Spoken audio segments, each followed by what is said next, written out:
Hey everyone, thanks for joining me today. I'm super excited to dive into this topic of stress and the gut. So, in this video today, I'm going to be talking about the impact of stress on your digestion and how much it impacts your food sensitivities and really triggers and flares up digestive symptoms. So, I think this is super, super important because so often we're looking towards food, which is also a super important piece to figure out, but it's not the only piece in healing from food sensitivities and really taking control of your digestive symptoms and finding lasting relief.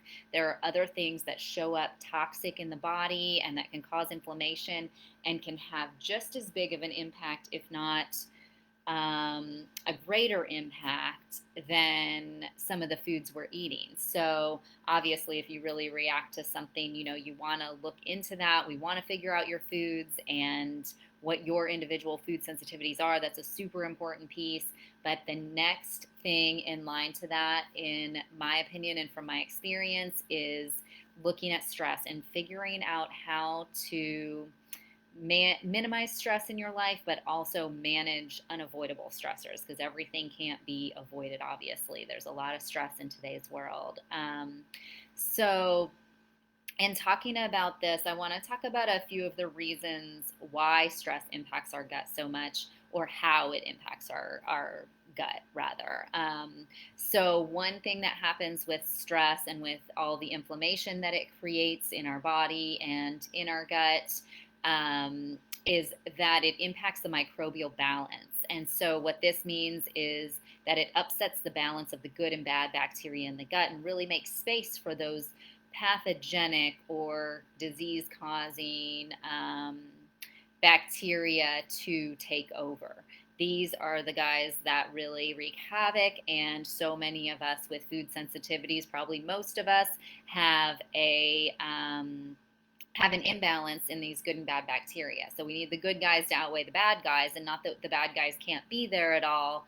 But if they are overgrown and are taking up more real estate in the gut than they should be, it can cause so many problems as far as things leaking into our bloodstream, us not properly digesting foods or breaking them down. Those good bacteria really help us to break down the food that we eat and really take in nutrients and utilize the food that we're eating in the way that we need to. And so when that is off, it can be very problematic and lead to more and more food sensitivities as time goes on. So that's one way that stress impacts the gut. Another way is via the vagus nerve. So the vagus nerve is that major highway between your brain and your gut, and this is a super important thing to be thinking about with food sensitivities and with any issues with digestion or gut health. The vagus nerve is often involved. So this nerve not only connects the gut to the brain, but it also turns on your parasympathetic nervous system, which is the system that allows us to be in a state of rest and digest. So the sympathetic nervous system is the opposing system, and that system, when it's stimulated, is going to, or turned on, is going to keep us in that place of fight, flight, freeze, really being in a heightened state and not being able to come down and relax and feel calm and settled in our bodies. It also prevents us from digesting. So we need to activate the parasympathetic nervous system, that system of rest and digest, to actually physically digest our food. So if you're stressed and you're trying to eat a meal and you notice you're not digesting it well, it could be the food you're eating, but it could also be that you're in a stressed state and that you're not able to access that state of rest and digest and actually physically break down and digest your food the way that you need to. So mindfully eating and practicing some deep breathing or some other stress management techniques before you eat is a really good habit to get into. There's so much more that happens with the vagus nerve. I won't be able to get into all of that today, but for those of us who have chronic food sensitivities, ongoing digestive symptoms, or digestive related symptoms, as it can be brain fog, anxiety, skin issues. There's so many other things that can be caused by the gut not being in a good place and not being able to digest our food well. But there's so many other um, ways that the vagus nerve plays into the health of our gut and our ability to manage stress. And so these two things are super connected. When we are in a state of stress and we really carry around that chronic stress and tension, which, let's be real, it's pretty easy to do these days. I mean, there's so much going on in the world. There's so much in our busy lives that we each have to navigate and deal with and manage. And it's pretty easy to stay in that heightened state. But when we're there all the time and we end up with dysfunction in this vagus nerve, and the gut and the brain connection are thrown off, it can increase our anxiety. But also, this is the nerve that innervates or provides that nerve connection from the brain to your digestive organs. So another way that this impacts our digestion is by that innervation, or that electrical connection that our nerves provide to each of your organs of digestion.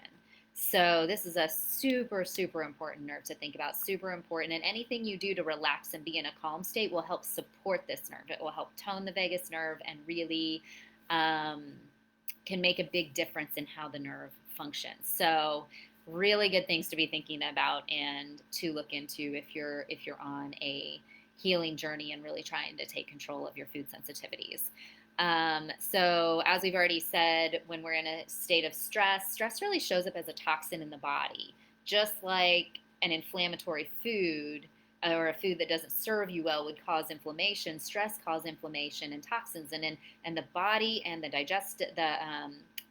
detox pathways, your liver, your kidney, your colon, like all these areas that really help us to process out toxins, have to deal with this extra inflammation that's created from stress. So all this inflammation kind of builds up in our system. It may be like a chronic low-level inflammation. For a lot of the people I talk with and work with, these things aren't showing up on tests. They're told they're fine, everything's okay, none of your tests are coming back. We don't know what's going on with you. You have a diagnosis of IBS, which is just, the bowel is irritated to some extent. But this inflammation, this ongoing inflammation, can really wreak havoc on not only the good microbes, but also the intestinal lining. And when this happens, those junctions that prevent things from getting into our bloodstream don't open and close the way they're supposed to. Maybe they still open, but then they stay open. That's the most common scenario. They don't come all the way closed. And so things can leak into our bloodstream. And this is what we're talking about when you hear the term leaky gut or increased intestinal permeability.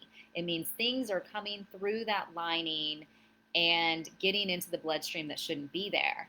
So how that relates to food sensitivities is that our immune system then responds to those foods as if they're a foreign invader, like they're not supposed to be there. We build up antibodies, and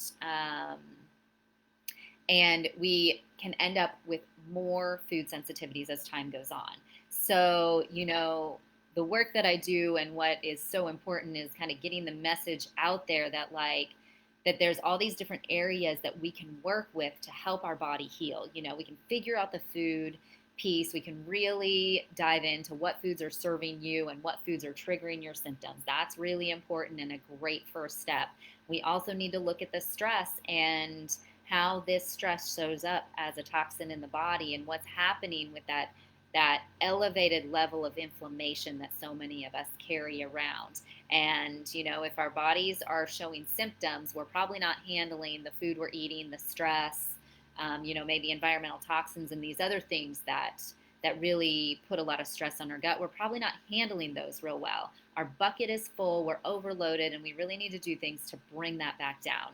So stress management is so important and really important not only for healing but also for maintaining good gut health. So, as we work with these things and get to these underlying causes, it is possible for your gut to heal, but you've got to get to the underlying causes first. And stress is so often um, a contributing factor, if not a cause, of what's going on with our food sensitivities.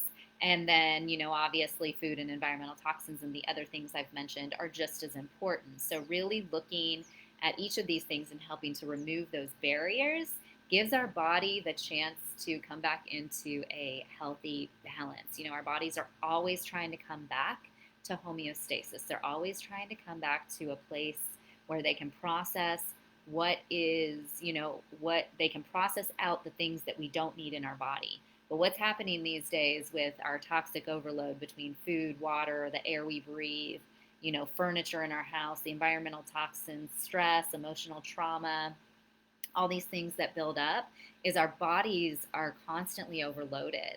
The liver may get backed up, the kidneys having issues processing things out. Our colon physically can get stopped up, for those of us who are constipated. We're not getting rid of toxins as quickly as we're taking them in.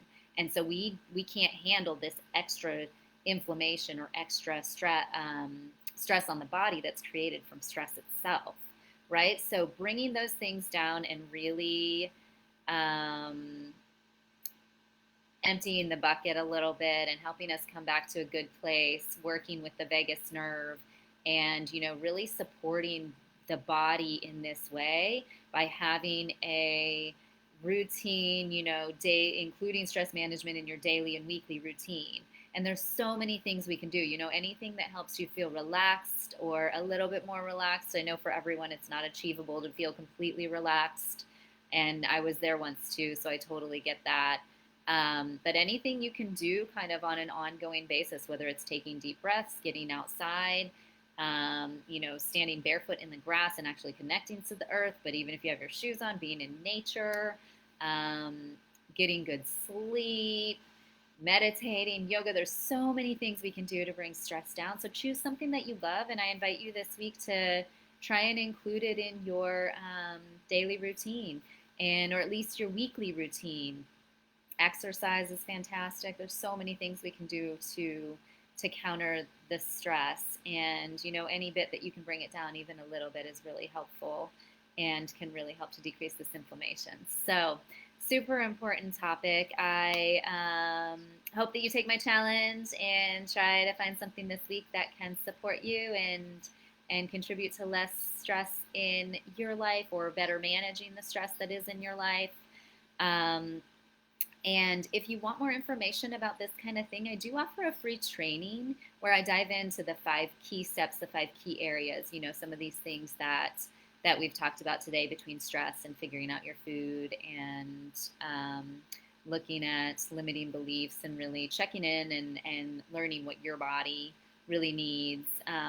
There's a lot of information in that training that can help you move forward on your path to taking control of your food sensitivities and really finding lasting relief versus just putting Band-Aids on the symptoms by maybe taking out one food, but then you can develop another food sensitivity, So it's really important to get to these underlying causes, and that training, I created that training to help people understand the areas that can be so influential in triggering our food sensitivities and preventing us from healing, but then also those same areas, as we support our bodies holistically in those areas, can help promote healing. So I hope that's super useful for you. I'll link it in the description attached to this video. And if you are super ready for change and want to dive even further into taking control of your food sensitivities, I also offer a free coaching session.